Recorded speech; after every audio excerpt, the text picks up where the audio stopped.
दिल्ली येथील जंतर मंतर मैदानावरती गेल्या काही दिवसापासून सोनम वांगचुक यांचे उपोषण चालू केलेलं आहे आणि या आंदोलनाला भारतीय कम्युनिस्ट पक्ष मार्क्सवादी लेनिनवादी या पक्षाच्या वतीने श्रीरामपूर येथे जाहीर पाठामध्ये आंदोलनाचे आयोजन करण्यात आले आणि आपल्या विविध मागण्या या आंदोलनाच्या मार्फत त्यांनी सरकारपर्यंत पोहोचवल्या।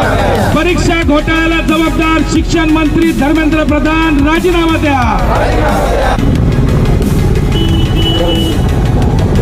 इथे गेल्या 22 दिवसापासून जंतर मंतरवर देशात आणि राज्यात वारंवार होणाऱ्या पेपर फुटी आणि शिक्षण व्यवस्थेमध्ये जो काही भ्रष्टाचार हा बोकाळला आहे त्या भ्रष्टाचाराच्या विरोधामध्ये 22 दिवसापासून आंदोलन पर्यावरणवादी नेते सोनम वांगचुक आणि काही विद्यार्थी नेत्यांनी सुरू केलेलं होतं। या आंदोलकांशी सरकारने चर्चा करण्याऐवजी परवा सरकारने हे आंदोलन मोडीत काढण्याच्या दृष्टीने सोनम वांगचुक यांचं अपहरण केलं आणि ते अपहरण करून त्यांना जाणीवपूर्वक हॉस्पिटलला त्या ठिकाणी निर्जनशैली हॉस्पिटलला नेऊन ॲडमिट केलेलं होतं। आमची मागणी ही होती की नीटचा पेपर फुटला, CBSEचा पेपर फुटू राहिला आहे, MPचे पेपर फुटत आहेत, महाराष्ट्रामध्ये TATचे पेपर फुटलेले आहे।